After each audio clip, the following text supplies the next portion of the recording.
Una idea científica robusta ha de resistir los descubrimientos que vienen tras ella sin dejar de ser válida. A menudo, para que siga en pie, hay que volverla más compleja, añadirle remiendos y anexos hasta que deja de confirmar alguna evidencia o hasta que aparece una hipótesis simplificadora que, con su sencillez, derriba la aparatosa predecesora.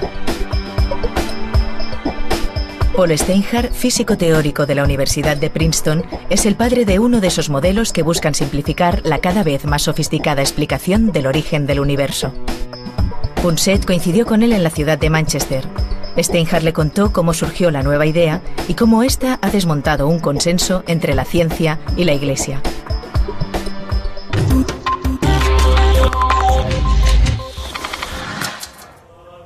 Para los cristianos, el tiempo es histórico, esto es, lineal, irreversible.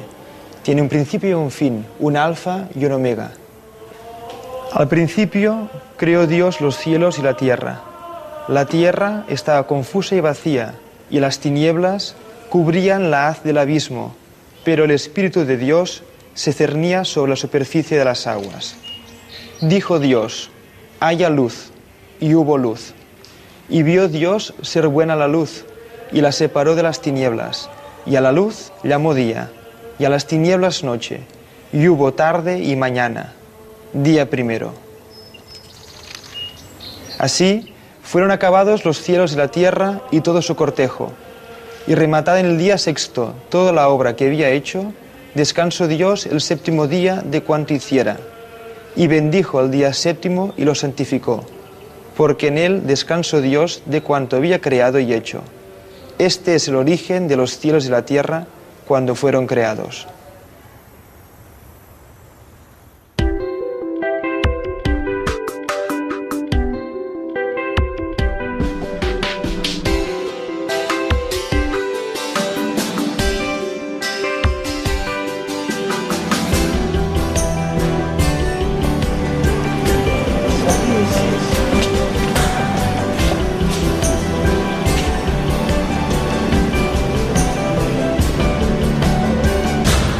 Es curioso, ¿no? Pero, bueno, si había un tema en todo el panorama científico en el que estábamos todos de acuerdo, no había problemas ni discusiones entre cristianos y no cristianos, laicos y religiosos, era en el origen del universo. O sea, estaba escrito hasta en nuestros libros de texto que hace unos 14.000 millones de años hubo lo que llaman el Big Bang, la gran explosión de unas partículas que de pronto empiezan a crear el espacio y el tiempo y llenan este espacio con galaxias y planetas como el nuestro y primates y luego homínidos. Era una idea maravillosa porque los laicos les parecía muy bien esta historia de que el espacio y el tiempo se crearan solos, ¿no? Y luego la gente religiosa estaba también de acuerdo, la Iglesia, porque esto se podía conciliar muy bien con lo que decían las Sagradas Escrituras, de que hay un creador que empieza en un momento dado a crear el espacio y el tiempo. Paul, I was telling my audience, Paul, les estaba contando a los telespectadores que estábamos muy contentos con el consenso alcanzado entre cristianos y no cristianos. Sí, sí.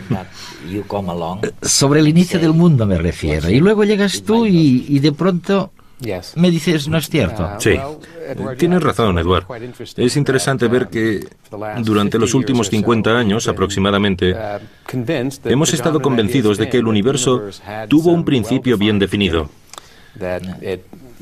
que pasó de la nada, ningún espacio, ningún tiempo, ni energía, ni materia, a de repente algo, a través de procesos que nunca acabamos de entender completamente, y que todo lo acaecido en el universo sucedió a partir de ese momento inicial.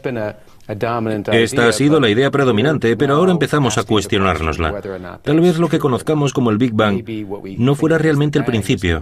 Tal vez en ese momento sucediera algo drástico que diera lugar a mucha materia. Tal vez la materia que nos conforma a ti y a mí se creara entonces, pero pese a todo, el Big Bang no fuera el principio. Quizá el espacio y el tiempo existían antes y los acontecimientos cruciales que dieron lugar a todo lo que observamos en el universo actual no se sucedieran después del Big Bang, sino antes. Y todo lo que vemos en el universo son las huellas, los vestigios de acontecimientos que sucedieron antes de la gran explosión. Esta es la idea que estamos investigando. Si dividiéramos toda la historia en 3 actos, ahora estaríamos en el segundo acto, supongo, ¿no? ¿Es así? Sí, la parte que vemos, la que ha sido bien descrita y la que entendemos bien. Sería el segundo acto. Es como si hubiéramos llegado al teatro con la obra empezada, al principio del segundo acto. Nos hubiéramos perdido el primer acto y no supiéramos muy bien lo que pasará en el tercero, e intentáramos imaginarnos esa parte de la historia. Basándonos en lo que vemos en el segundo acto, hasta ahora creíamos que la explicación más sencilla era que el universo tuvo algún tipo de principio, el Big Bang. Pero a medida que analizábamos la idea durante las últimas décadas, descubrimos que no pudo ser simplemente un principio, y que si el inicio fue solamente una explosión violenta y drástica, acabaríamos con un universo mucho menos uniforme. El propio espacio estaría más curvado, el universo estaría mucho más distorsionado de lo que lo observamos. Por eso tuvimos que añadir otras ideas al Big Bang. Ya no se trata del Big Bang que aprendimos en la escuela. Tuvimos que sumarle nociones para explicar las observaciones, volviendo la imagen más y más compleja. Por ejemplo, tuvimos que añadir la idea de que tras el Big Bang hubo necesariamente un periodo de hiperexpansión que se llamaba inflación. Inflación, ok. Y tuvimos que hacerlo para explicar que esta explosión tan poco uniforme tuviera un resultado homogéneo. Para conocer a fondo las teorías del universo hemos ido al Instituto Astrofísico de Canarias. Allí, el profesor Rafael Rebolo nos contó cómo los astrofísicos consiguen demostrar estas teorías. El modelo de Big Bang nos permite entender cómo pudieron ser los primeros instantes del universo, pero también tiene algunos problemas. Por ejemplo, no da una explicación clara de cómo se han generado las estructuras que dieron lugar a la distribución de galaxias que hoy observamos en el universo.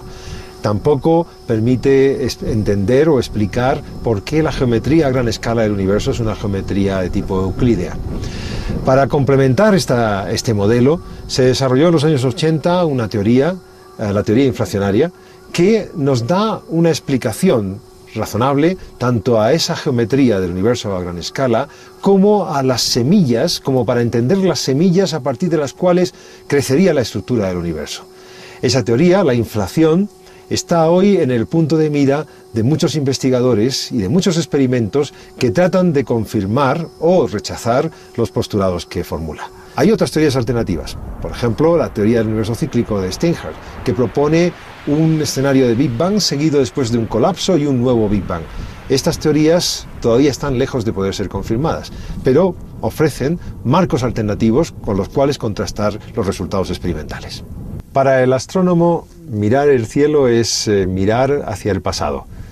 El universo nos proporciona rastros de cómo fue su origen y construimos telescopios e instrumentos complejos para tratar de descubrir esas huellas que a lo largo de la historia del universo han quedado impresas en fenómenos que hoy podemos registrar, que hoy podemos medir. Igual que un arqueólogo entra en una tumba, en una pirámide, y encuentra los vestigios de una civilización pasada intactos, tenemos la fortuna de que en el universo hay huellas prácticamente intactas de cómo pudieron ser los primeros instantes. El origen del universo es una fuente inagotable de información para el físico, porque los laboratorios que hay en la Tierra no pueden reproducir las condiciones físicas que tuvieron lugar en esos primeros instantes. Unas temperaturas elevadísimas, condiciones de densidad extraordinaria, que ponen a prueba nuestro conocimiento de las leyes fundamentales de la física e incluso pueden abrir puertas a nuevos desarrollos de estas leyes. Hoy, la investigación del origen del universo nos abre puertas hacia nuevas leyes que pueden hacernos comprender mejor la naturaleza.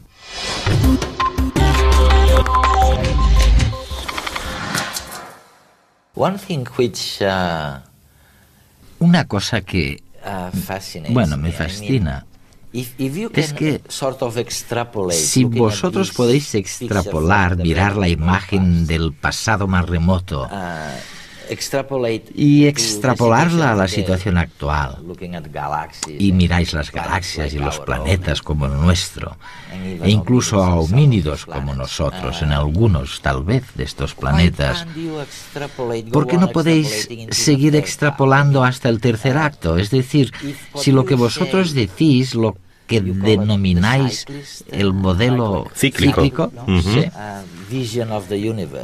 la visión cíclica del universo, si esta visión del universo que afirma que hubo un inicio reiterado es cierta, ¿cómo será el tercer acto?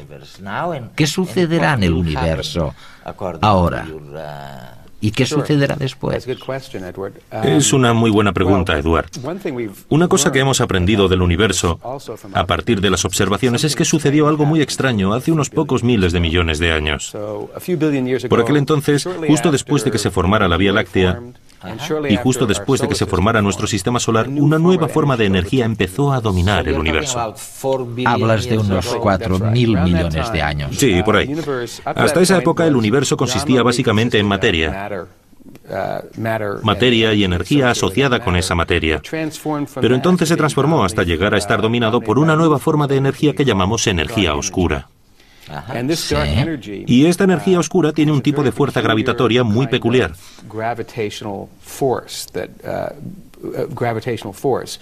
Estamos acostumbrados a la idea de que si tenemos pedazos de materia, su gravedad los atrae. Pero hemos descubierto que en realidad la mayor parte de lo que hay en el universo hoy en día es de tipo autorrepulsivo. Dios mío. Así que no solamente se está separando mediante su gravedad, sino que está haciendo que el universo se separe, que la expansión se acelere, de modo que el universo se está convirtiendo en un espacio más y más vacío. Su tamaño se está doblando. Se está dispersando. Se está extendiendo. Piensa en el espacio como algo que se estira, que se extiende. Así pues, hay cosas que vemos ahora que perderemos de vista en el futuro. Ahora contemplamos muchos miles de millones de galaxias. Pero si pudiéramos volver de aquí a 1 billón de años, la mayoría del espacio estaría completamente vacío. Podríamos ver nuestra galaxia. Veríamos también Andrómeda. Pero todo lo que está más allá habría desaparecido de nuestro horizonte de visión y el universo se parecería cada vez más a un páramo yermo. En la teoría convencional del Big Bang, ese es justamente el final de la historia. El universo deviene un terreno baldío, y esta parte del espacio se vuelve inhabitable y se vacía de materia.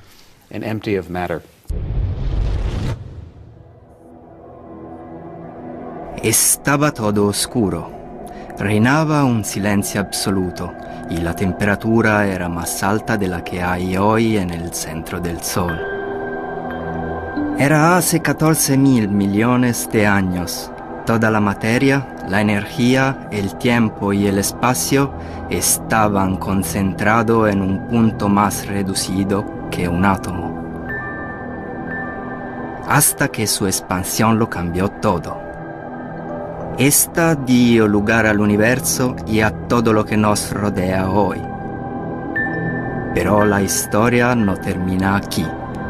La expansión todavía continúa y el estudio del origen del universo también. Con telescopios como este se ha estudiado la distribución de las galaxias en el universo y se ha medido el ritmo de expansión del universo. Estas son medidas claves para consolidar el modelo de Big Bang. Sabemos que estamos en un universo en expansión acelerada y el origen del universo debió pasar por una fase de extraordinaria densidad y elevadísima temperatura. Con telescopios ópticos se ha podido determinar incluso cuál es la composición química del material dominante en el universo, y sabemos que está dominado por hidrógeno y helio, los elementos que se produjeron en los primeros minutos de la evolución del universo. Hoy día estos telescopios en diversidad de tamaños nos permiten continuar el estudio de la expansión del universo y lo más reciente es el descubrimiento de una expansión acelerada que nos lleva a preguntas muy importantes sobre cuáles son los ingredientes fundamentales del universo en el que vivimos.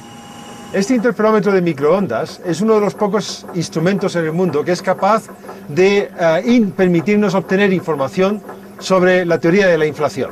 Esta teoría predice una expansión acelerada del universo cerca de los primeros instantes y proporciona el esquema para entender las condiciones iniciales del modelo del Big Bang. Con este experimento y con otros similares hemos podido recabar algunas evidencias de que esta teoría inflacionaria puede ser correcta. Todavía tenemos que avanzar en alcanzar pruebas más definitivas de ese escenario de inflación que significa una expansión acelerada del universo cerca del instante inicial que la permitan corroborar. Entre esas pruebas, la detección de ondas gravitacionales, de la huella de ondas gravitacionales en el fondo de microondas sería uno de los pasos a conseguir en el futuro inmediato. Este experimento no está dedicado a ese objetivo. Pretendemos construir otros que le sucedan y que permitan registrar la huella de las ondas gravitacionales en el fondo de microondas. Estos otros experimentos comenzarán en los próximos años.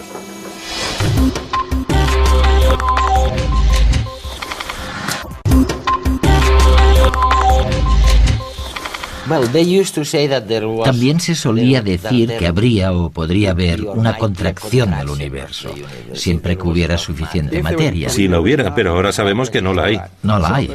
Exacto. Sin embargo, ahora en esta noción cíclica se produce una especie de renacimiento del universo. Este páramo baldío no es el final de la historia. El universo se vacía, pero es necesario que se vacíe para restablecer cierto estado de simplicidad. Y entonces la energía oscura sufre una especie de descomposición. Se descompone de nuevo en materia y vuelve a llenar el universo con nueva materia y radiación, lo que da lugar a un nuevo episodio de formación de galaxias y de estrellas y de materia. Este proceso se repite aproximadamente cada billón de años, por eso lo llamamos modelo cíclico. La idea es que el Big Bang no sucedió una sola vez, sino que se repite a intervalos regulares. Cada ciclo deja una huella en el ciclo inmediatamente posterior, y todos los ciclos están vinculados entre sí.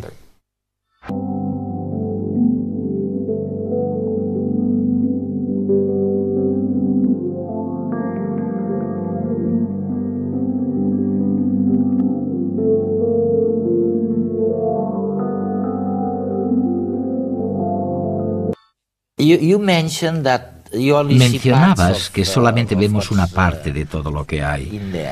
Me gustaría que mis telespectadores entendieran mejor que yo lo que son las famosas branas o membranas, las llamadas branas, pero que en realidad, ¿qué caray queréis decir? Sí, membranas. ¿Qué queréis decir, membranas? Bueno, es una abreviatura de membranas. Esto sería una especie de Big Bang, ¿no? El choque de estas membranas. Sí, tienes que pensar en mi mano como tridimensional, y vivimos en un mundo tridimensional, pero nos movemos en una de estas branas, en uno de estos mundos de branas. Nuestras partículas están atrapadas como las moscas a una tira matamoscas. Están atrapadas en nuestra brana, no podemos salir de ahí. No podemos alcanzar la dimensión adicional, aunque exista. Y también hay otro mundo diminuto de brana similar que está a una distancia microfísica. Tal vez sea minúsculo y esté a una distancia infinitamente pequeña, pero como no podemos alcanzarlo, no podemos tocarlo, no podemos verlo. Ni siquiera sabemos de su existencia.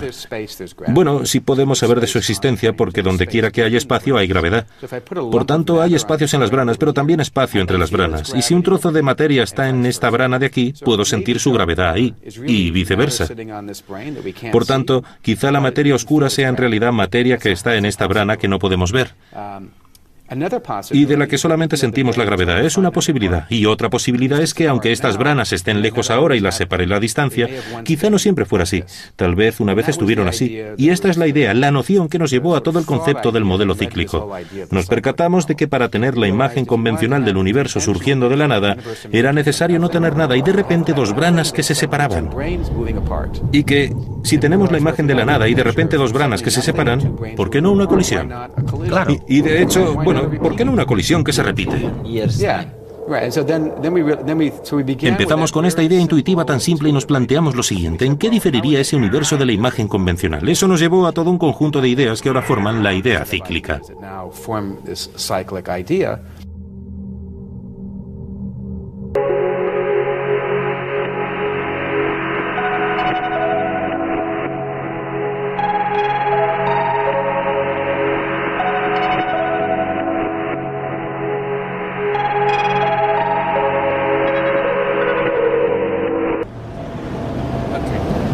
Recuerdo hace unos años, hablando con unos geólogos en Washington, me explicaban cómo en el Mar Negro descubrieron pruebas irrefutables de una cosa de la que hablaban las Sagradas Escrituras de distintas religiones, el famoso diluvio universal.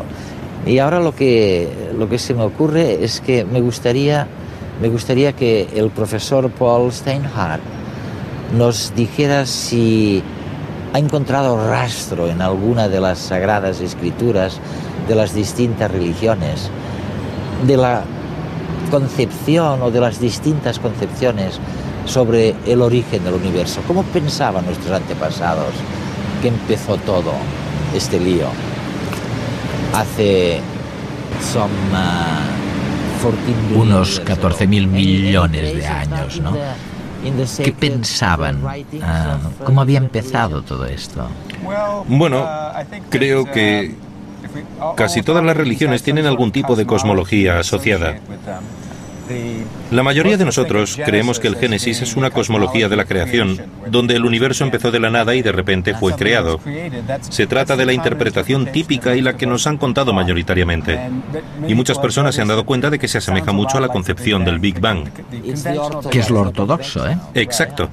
Pero yo sentía mucha curiosidad y, motivado por el trabajo que estaba haciendo en la ciencia, me propuse indagar más sobre esta idea. Y lo que descubrí fue que en realidad esta visión del Génesis no es universal. No todo el mundo está de acuerdo con esta interpretación. Se trata más bien de una interpretación de la era poscristiana, en la que se quería incorporar la idea del pecado original, del principio del universo. Y para eso era muy importante la noción de que el universo solamente había existido una vez. Sin embargo, el término hebreo original, la palabra para creación, veremos que ante todo el término utilizado, la primera palabra de la Biblia en hebreo, Bereshit, no significa creación a partir de la nada, sino más bien creación a partir de un material de modelado, como si existiera algo previamente y luego fuera realizado. Y si miramos el Talmud, los escritos talmudistas, hay varias interpretaciones del Génesis, incluyendo la idea de que lo que se describe en el Génesis es la creación más reciente del mundo, pero no la única. Que el mundo pudo haber sido creado muchísimas veces antes de llegar a la creación actual. Incluso hay una interpretación que me parece bastante inquietante, que dice que Dios creó el mundo una vez, no le gustó, y ¿sabes? Lo desechó, y así sucesivamente, y que esta es su creación más reciente. Y tal vez no vuelva a gustarle. Hasta ahora, todo bien, pero mejor que tengamos cuidado. Es interesante constatar todo esto. ¿Y los hindúes? Oye, ¿qué sabemos de lo que pensaban los hindúes? Tienen una cosmología cíclica muy elaborada. Ah, sí. De hecho, es una cosmología muy cuantitativa. A partir de su cosmología antigua se puede deducir cuánto dura cada uno de estos ciclos. Y es bastante interesante. Tienen ciclos, y ciclos dentro de ciclos, y ciclos dentro de ciclos dentro de ciclos. Y uno de estos ciclos dura unos 8.000 millones de años en cifras modernas, lo que coincide con el momento en que la energía oscura empezó a dominar el universo, tal como comentábamos antes. Y otro ciclo es más largo, tiene alrededor de 1 billón de años, como el ciclo del que hablamos ahora. ¿El modelo cíclico? Sí, en esta idea científica moderna. Así que no sabían absolutamente nada sobre teoría de cuerdas o física cuántica. Pero es interesante que llegaran a cifras que son, grosso modo, similares a las que barajamos hoy.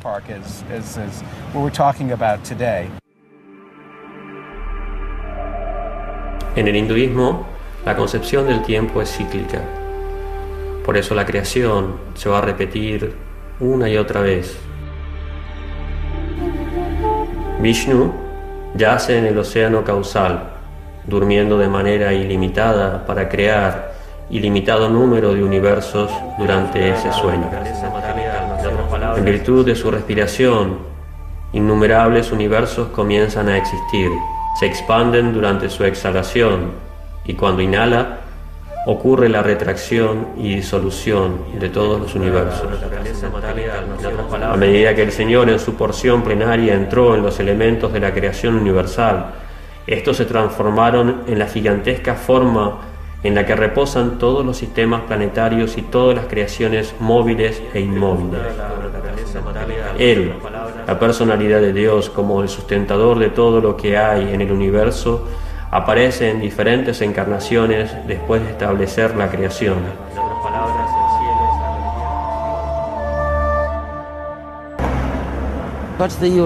En realidad, ¿de qué sirve saber cómo empezó todo eso?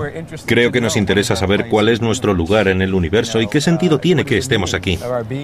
Se trata de preguntas fundamentales que creo que nos llenan de curiosidad a todos. Y lo interesante es que gracias a la ciencia podemos abordar estos temas. En el pasado lo único que podíamos hacer era debatirlos porque no existía modo alguno de medir nada en el universo para comprobar nuestras ideas. El gran cambio que hemos experimentado en la cosmología, especialmente durante los últimos 20 años, es que de repente disponemos de la tecnología necesaria y podemos hacerlo. Podemos medirlo.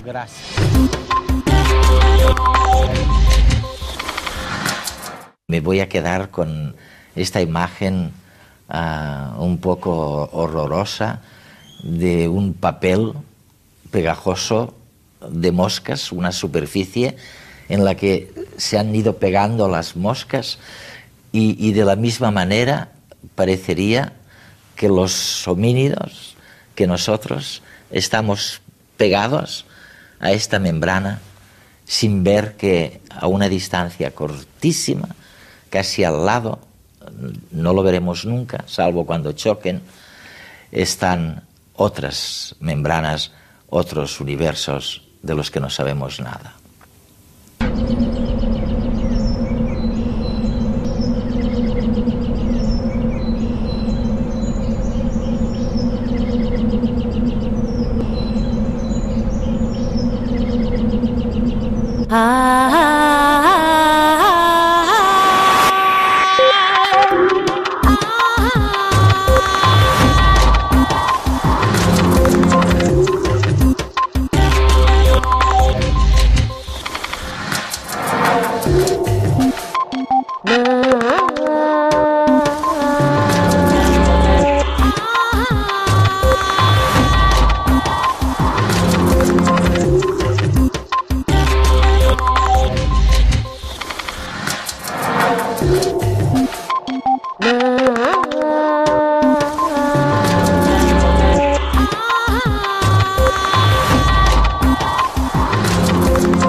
Hecho, descansó Dios el séptimo día de cuanto hiciera, y bendijo el día séptimo y lo santificó, porque en él descansó Dios de cuanto había creado y hecho. Este es el origen de los cielos y la tierra cuando fueron creados.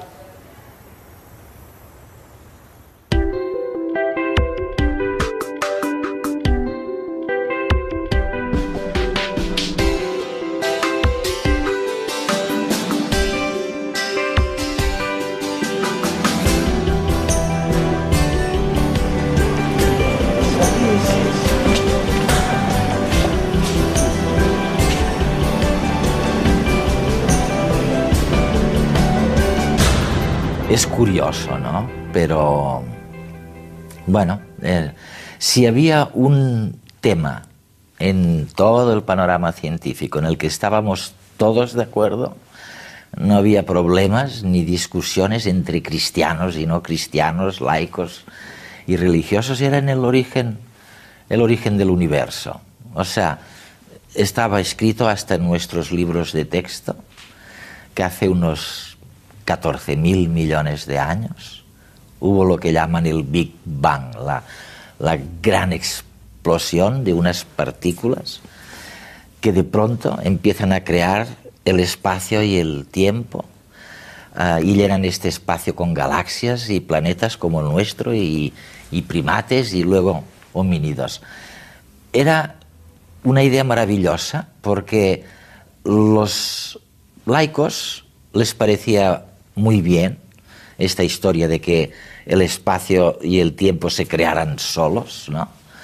Y luego la gente religiosa estaba también de acuerdo, la Iglesia, porque esto se podía conciliar muy bien con lo que decían las Sagradas Escrituras, de que hay un creador que empieza en un momento dado a crear el espacio y el tiempo. Paul, I was telling my audience... Paul, les estaba contando a los telespectadores que estábamos muy contentos con el consenso alcanzado entre cristianos y no cristianos. Sí, sí. Sobre el inicio del mundo me refiero. Y luego llegas tú y de pronto me dices, ¿no es cierto? Sí. Tienes razón, Edward. Es interesante ver que durante los últimos 50 años aproximadamente hemos estado convencidos de que el universo tuvo un principio bien definido,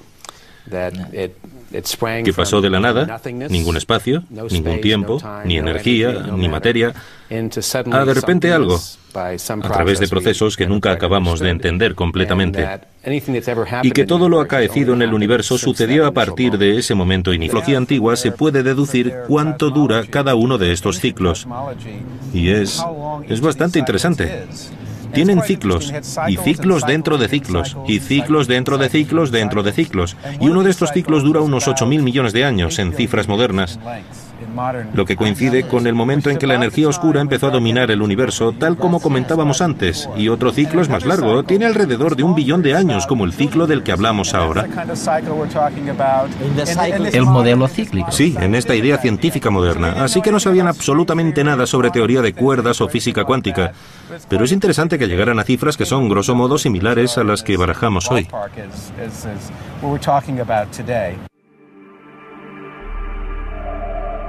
En el hinduismo, la concepción del tiempo es cíclica. Por eso la creación se va a repetir una y otra vez. Vishnu yace en el océano causal, durmiendo de manera ilimitada para crear ilimitado número de universos durante ese sueño. En virtud de su respiración, innumerables universos comienzan a existir. Se expanden durante su exhalación y cuando inhala ocurre la retracción y disolución de todos los universos. A medida que el Señor en su porción plenaria entró en los elementos de la creación universal, estos se transformaron en la gigantesca forma en la que reposan todos los sistemas planetarios y todas las creaciones móviles e inmóviles. Él, la personalidad de Dios como el sustentador de todo lo que hay en el universo, aparece en diferentes encarnaciones después de establecer la creación.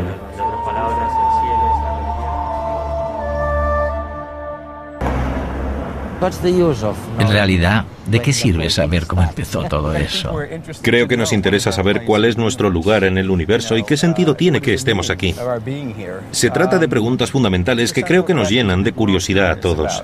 Y lo interesante es que gracias a la ciencia podemos abordar estos temas. En el pasado lo único que podíamos hacer era debatirlos porque no existía modo alguno de medir nada en el universo para comprobar nuestras ideas. El gran cambio que hemos experimentado en la cosmología, especialmente durante los últimos 20 años, es que de repente disponemos de la tecnología necesaria y podemos hacerlo. Podemos medirlo.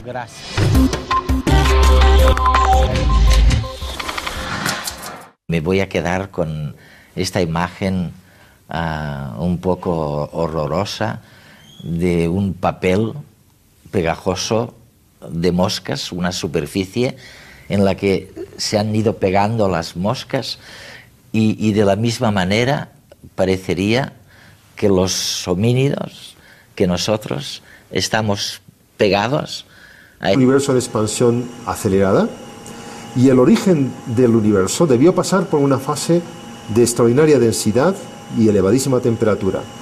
Con telescopios ópticos se ha podido determinar incluso cuál es la composición química del material dominante en el universo, y sabemos que está dominado por hidrógeno y helio, los elementos que se produjeron en los primeros minutos de la evolución del universo.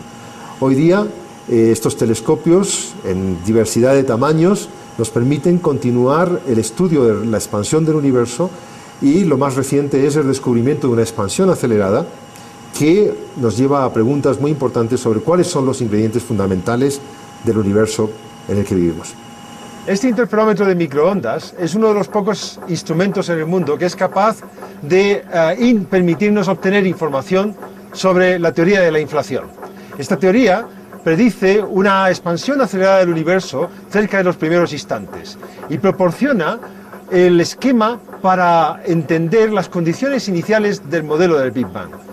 Con este experimento y con otros similares hemos podido recabar algunas evidencias de que esta teoría inflacionaria puede ser correcta. Todavía tenemos que avanzar en alcanzar pruebas más definitivas de ese escenario de inflación que significa una expansión acelerada del universo cerca del instante inicial, que la permitan corroborar. Entre esas pruebas, la detección de ondas gravitacionales, la huella de ondas gravitacionales en el fondo de microondas, sería uno de los pasos a conseguir en el futuro inmediato. Este experimento no está dedicado a ese objetivo. Pretendemos construir otros que le sucedan y que permitan registrar la huella de las ondas gravitacionales en el fondo de microondas. Estos otros experimentos comenzarán en los próximos años.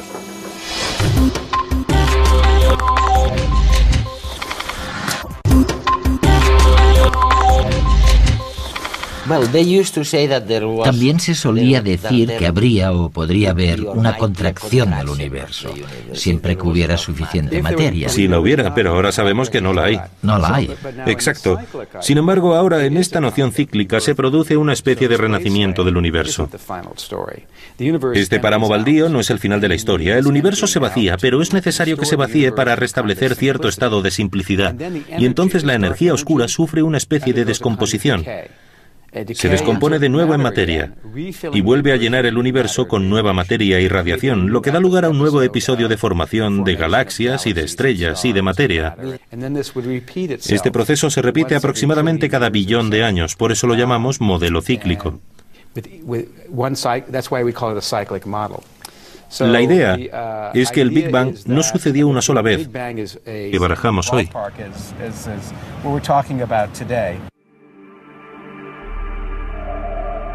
En el hinduismo, la concepción del tiempo es cíclica.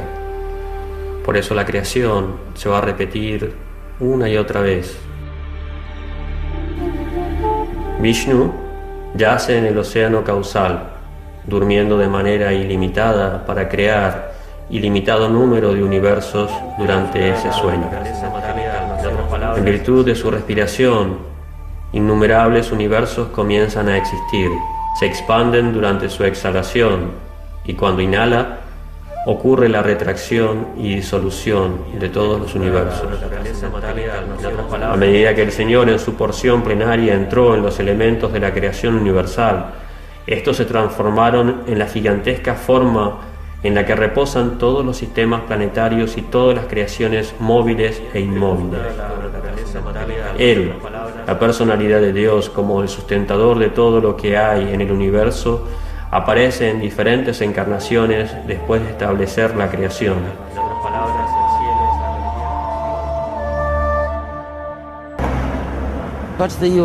En realidad, ¿de qué sirve saber cómo empezó todo eso? Creo que nos interesa saber cuál es nuestro lugar en el universo y qué sentido tiene que estemos aquí. Se trata de preguntas fundamentales que creo que nos llenan de curiosidad a todos. Y lo interesante es que gracias a la ciencia podemos abordar estos temas. En el pasado lo único que podíamos hacer era debatirlos porque no existía modo alguno de medir nada en el universo para comprobar nuestras ideas. El gran cambio que hemos experimentado en la cosmología, especialmente durante los últimos 20 años, es que de repente disponemos de la tecnología necesaria y podemos hacerlo. Podemos medirlo.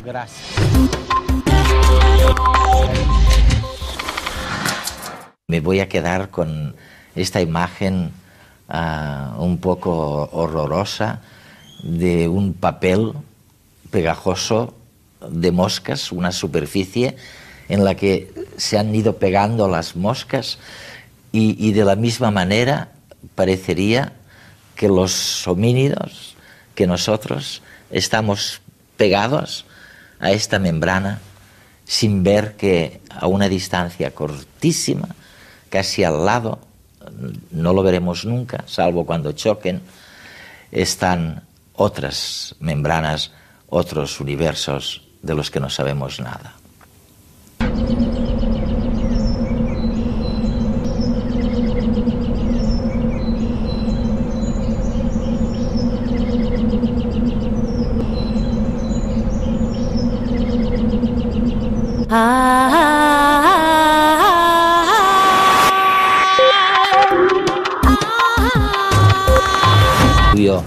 Universal. Y ahora lo que se me ocurre es que me gustaría que el profesor Paul Steinhardt nos dijera si ha encontrado rastro en alguna de las sagradas escrituras de las distintas religiones, de la concepción o de las distintas concepciones sobre el origen del universo. ¿Cómo pensaban nuestros antepasados que empezó todo este lío? Hace unos 14.000 millones de años, ¿no? ¿Qué pensaban? ¿Cómo había empezado todo esto?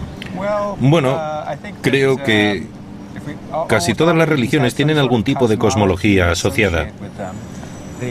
La mayoría de nosotros creemos que el Génesis es una cosmología de la creación, donde el universo empezó de la nada y de repente fue creado. Se trata de la interpretación típica y la que nos han contado mayoritariamente. Y muchas personas se han dado cuenta de que se asemeja mucho a la concepción del Big Bang. Que es lo ortodoxo, ¿eh? Exacto. Pero yo sentía mucha curiosidad y, motivado por el trabajo que estaba haciendo en la ciencia, me propuse indagar más sobre esta idea. Y lo que descubrí fue que en realidad esta visión del Génesis no es universal. No todo el mundo está de acuerdo con esta interpretación. Se trata más bien de una interpretación de la era poscristiana, en la que se quería incorporar la idea del pecado original, del principio del universo. Y para eso era muy importante la noción de que el universo solamente había existido una vez. Sin embargo, el término hebreo original, la palabra para creación, veremos que ante todo el término utilizado, la primera palabra de la Biblia en hebreo, Bereshit, no significa creación a partir de la nada, sino más bien creación a partir de un material de modelado, como si existiera algo previamente y luego fuera realizado. Y si miramos el Talmud, los escritos talmudistas, hay varias interpretaciones del Génesis, incluyendo la idea de que lo que se describe en el Génesis es la creación más reciente del mundo, pero no la única. Que el mundo pudo haber sido creado muchísimas veces antes de llegar a la creación actual. Incluso hay una interpretación que me parece bastante inquietante, que dice que Dios creó el mundo una vez, no le gustó, y ¿sabes? Lo desechó, y así sucesivamente, y que esta es su creación más reciente. Y tal vez no vuelva a gustarle. Hasta ahora, todo bien, pero mejor que tengamos cuidado. Es interesante constatar todo esto. ¿Y los hindúes? Oye, ¿qué sabemos de lo que pensaban los hindúes? Tienen una cosmología cíclica muy elaborada. Ah, sí. De hecho, es una cosmología muy cuantitativa. A partir de su cosmología antigua se puede deducir cuánto dura cada uno de estos ciclos. Y es bastante interesante. Tienen ciclos, y ciclos dentro de ciclos, y ciclos de un mundo tridimensional, pero nos movemos en una de estas branas, en uno de estos mundos de branas. Nuestras partículas están atrapadas como las moscas a una tira matamoscas. Están atrapadas en nuestra brana, no podemos salir de ahí. No podemos alcanzar la dimensión adicional, aunque exista. Y también hay otro mundo diminuto de brana similar que está a una distancia microfísica. Tal vez sea minúsculo y esté a una distancia infinitamente pequeña, pero como no podemos alcanzarlo, no podemos tocarlo, no podemos verlo. Ni siquiera sabemos de su existencia. Bueno, sí podemos saber de su existencia porque donde quiera que haya espacio hay gravedad. Por tanto, hay espacios en las branas, pero también espacio entre las branas. Y si un trozo de materia está en esta brana de aquí, puedo sentir su gravedad ahí. Y viceversa. Por tanto, quizá la materia oscura sea en realidad materia que está en esta brana que no podemos ver. Y de la que solamente sentimos la gravedad. Es una posibilidad. Y otra posibilidad es que, aunque estas branas estén lejos ahora y las separe la distancia, quizá no siempre fuera así. Tal vez una vez estuvieron así. Y esta es la idea, la noción que nos llevó a todo el concepto del modelo cíclico. Nos percatamos de que para tener la imagen convencional del universo surgiendo de la nada, era necesario no tener nada y de repente dos branas que se separaban. Y que, si tenemos la imagen de la nada y de repente dos branas que se separan, ¿por qué no una colisión? Claro. Y de hecho, bueno, ¿por qué no una colisión que se repite? Empezamos con esta idea intuitiva tan simple y nos planteamos lo siguiente: ¿en qué diferiría ese universo de la imagen convencional? Eso nos llevó a todo un conjunto de ideas que ahora forman la idea cíclica.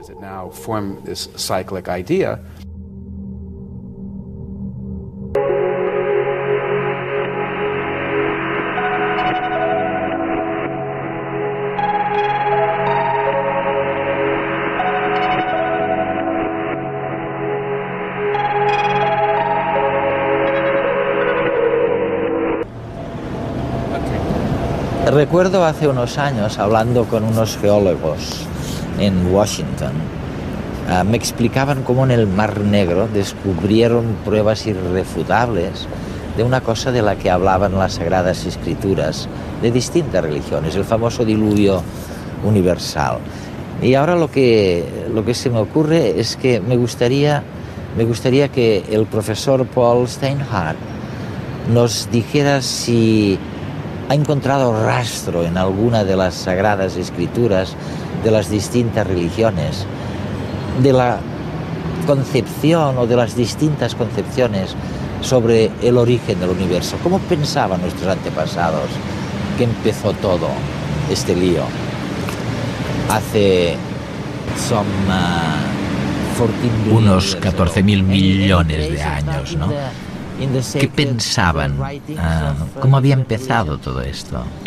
Bueno, creo... El espacio estaba concentrado en un punto más reducido que un átomo, hasta que su expansión lo cambió todo. Esta dio lugar al universo y a todo lo que nos rodea hoy. Pero la historia no termina aquí. La expansión todavía continúa y el estudio del origen del universo también. Con telescopios como este se ha estudiado la distribución de las galaxias en el universo y se ha medido el ritmo de expansión del universo. Estas son medidas claves para consolidar el modelo de Big Bang. Sabemos que estamos en un universo en expansión acelerada y el origen del universo debió pasar por una fase de extraordinaria densidad y elevadísima temperatura. Con telescopios ópticos se ha podido determinar incluso cuál es la composición química del material dominante en el universo, y sabemos que está dominado por hidrógeno y helio, los elementos que se produjeron en los primeros minutos de la evolución del universo. Hoy día estos telescopios en diversidad de tamaños nos permiten continuar el estudio de la expansión del universo, y lo más reciente es el descubrimiento de una expansión acelerada que nos lleva a preguntas muy importantes sobre cuáles son los ingredientes fundamentales del universo en el que vivimos. Este interferómetro de microondas es uno de los pocos instrumentos en el mundo que es capaz de permitirnos obtener información sobre la teoría de la inflación. Esta teoría predice una expansión acelerada del universo cerca de los primeros instantes y proporciona el esquema para entender las condiciones iniciales del modelo del Big Bang. Con este experimento y con otros similares hemos podido recabar algunas evidencias de que esta teoría inflacionaria puede ser correcta. Todavía tenemos que avanzar en alcanzar pruebas más definitivas de ese escenario de inflación, que significa una expansión acelerada del universo cerca del instante inicial, que la permitan corroborar. Entre esas pruebas, la detección de ondas gravitacionales, de la huella de ondas gravitacionales en el fondo de microondas, sería uno de los pasos a conseguir en el futuro inmediato. Este experimento no está dedicado a ese objetivo. Pretendemos construir otros que le sucedan y que permitan registrar la huella de las ondas gravitacionales en el fondo de microondas. Estos otros experimentos comenzarán en los próximos años.